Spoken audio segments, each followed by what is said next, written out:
우리가 몸이 아플 때는 아픈 원리가 존재합니다. 이유 없이 아픈 법칙은 절대 존재하지 않습니다.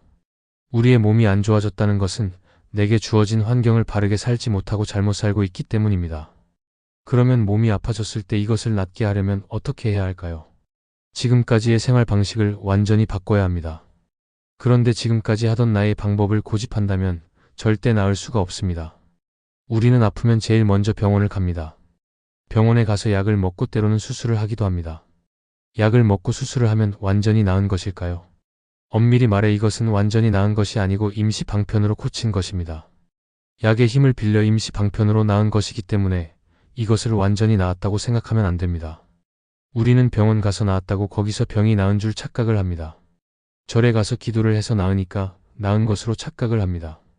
또 교회에 가서 몸이 나으니까 온전히 나은 것으로 착각을 하지만 모두 임시 방편일 뿐입니다. 임시 방편으로 잠시 치유가 되었다면 이제부터 정말 가장 중요한 치료를 해야 합니다. 바로 내가 왜 이렇게 아팠는가에 대한 원인을 공부하는 것입니다.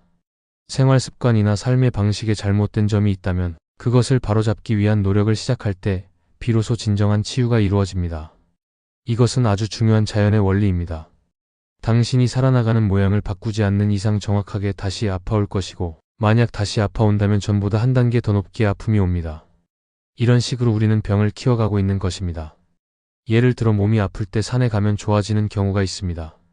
이런 일이 몇 번 반복되면 몸이 안 좋을 때는 산에 가면 되는구나라고 생각하게 됩니다. 실제로 이런 방법이 몇 달 또는 몇 년 동안 효과가 있을 수 있습니다. 하지만 이것은 마치 감기약을 먹어서 열이 내리는 것과 같습니다. 이것은 임시 방편으로 좋아진 것이지 근본적인 해결책은 아닙니다. 마치 같은 약을 계속 먹으면 내성이 생기는 것처럼 말입니다. 그리고 바로 그때 더 큰 문제가 찾아옵니다. 여기서 우리가 알아야 할 것이 또 있습니다. 내가 살기 어려운 것도 병이라는 것입니다. 내가 가난에서 벗어나고 싶은데 벗어나지 못하는 것도 아픔이고 병입니다. 몸이 아픈 것만 병이 아닌 것입니다. 마음이 불편하고 어려운 것 또한 환자임을 의미합니다. 그렇다면 이러한 마음의 불편함과 육체적 병을 치료하기 위해 우리는 무엇을 해야 할까요? 바로 자신의 고집을 내려놓고 누군가가 건네는 이야기를 잘 듣는 것입니다. 그 사람이 틀렸을 수도 있지만 그 말이 내 안에서 무언가를 흔들고 바꾸는 계기가 될 수도 있기 때문입니다. 때로는 그 말이 나를 위한 쓴 약이 될 수도 있습니다. 몸이 아플 때 한의원에 가면 한약을 짓습니다. 진피 2조각, 풀린 말린 조각 등 얼핏 보면 아무런 효능도 없어 보이는 것들이 한데 모여 약이 됩니다. 이건 약이 아니야 하고 곤란해버리면 정작 중요한 치유는 일어나지 않습니다. 약은 각각의 성분이 모여야 비로소 약이 되는 것이지요. 마찬가지로 사람의 말 한마디도 하나의 성분처럼 나에게 다가와 내 삶을 치유하는 에너지가 됩니다. 사람의 말은 에너지이고 그 에너지는 약입니다. 누군가 나에게 말을 건넨다는 건 에너지를 건네는 일입니다. 그래서 듣는 것이 중요합니다. 한마디 말은 미약해 보여도 여러 사람이 다르게 건네는 말이 쌓이면 그것이 곧 내 안에서 융합되어 작동합니다. 그 말을 잘 듣는 태도 자체가 나를 살리는 힘이 됩니다. 그리고 삶의 방식을 바꾸면 병이 낫습니다. 건강이 어려울 때 우리는 다양한 방법을 시도합니다. 예를 들어 늘 집안에만 머물던 사람이 아침마다 가까운 뒷산을 오르기 시작하거나 자전거를 타고 동네 한 바퀴를 도는 습관을 들이게 되면 처음에는 그저 몸을 움직이는 정도에 불과하더라도 산길을 걷는 동안 바람을 맞고 계절의 변화를 눈으로 느끼며 숨을 고르다 보면 어느새 마음도 한결 가벼워지고 막혀있던 감정의 흐름도 서서히 풀리기 시작합니다. 중요한 건 그 행동 자체가 병을 고친 것이 아니라 삶의 방식이 바뀌었기 때문에 병이 치유되었다는 점입니다. 실제로 어떤 분은 집 안에만 머무르며 적막한 시간을 보내다가 가볍게 동네 걷기 모임에 나가거나 취미 반에서 사람들과 함께 시간을 보내기 시작하면서 몸과 마음의 활기가 돌기 시작했다고 합니다.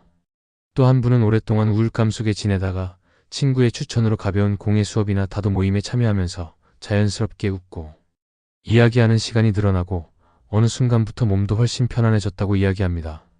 이처럼 병을 고친 것은 특별한 약이 아니라 사람들과 어울리며 삶의 방식을 조금 바꾼 것이었습니다. 누군가는 산길을 오르며 맑은 공기와 나무 사이로 스며드는 햇살에서 위로를 얻습니다. 또 다른 이는 바다를 바라보며 너울거리는 파도 소리에서 마음을 다독입니다. 하지만 아무리 좋은 경험이라 해도 그것만을 반복하며 살아간다면 언젠가는 그 안에서도 메마름을 느끼게 됩니다. 산이 주는 평온함도 바다가 건네는 깊이도 그 자체로는 삶을 온전히 채우기 어렵습니다. 우리는 한 방향의 위로에만 머무르지 말고 삶의 다른 결도 함께 경험해야 합니다. 한 방향으로만 삶을 채우다 보면 보이지 않던 길이 막혀버릴 수 있습니다. 당신의 경험이 결국 당신이 사는 세상을 더 넓게 만드는 것입니다. 이제는 조금 다르게 살아보는 것도 좋습니다. 누군가 요가 한번 해보세요. 권한다면 너무 깊이 고민하지 말고 가볍게 시작해 보시기 바랍니다. 며칠 하다가 마음에 들지 않으면 멈추어도 괜찮습니다. 또 다른 이가 산책 모임이나 작은 독서 모임을 소개해 준다면 그것도 한 번쯤은 경험해 보는 겁니다. 그렇게 일상의 반경을 조금씩 넓혀가다 보면 내 안의 감각이 깨어나고 삶의 숨결도 새롭게 바뀌기 시작합니다. 다양한 경험을 쌓은 사람만이 예기치 못한 상황에서도 당황하지 않고 균형을 지켜냅니다. 반대로 오직 하나의 길만 고집하며 살아온 사람은 익숙하지 않은 환경 앞에서 쉽게 흔들릴 수밖에 없습니다. 몸과 정신이 건강한 사람은 고집을 내려놓고 삶의 변화와 다양성을 기꺼이 받아들이는 사람입니다.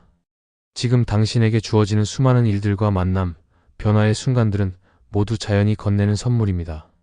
그 선물을 잘 받아들일 때 우리는 치유되고 건강하게 살아갈 수 있습니다. 또한 열린 마음으로 무엇이든 받아들이고 활용할 수 있을 때 당신의 삶은 더욱 넓어지고 깊어지고 풍요로워질 것입니다.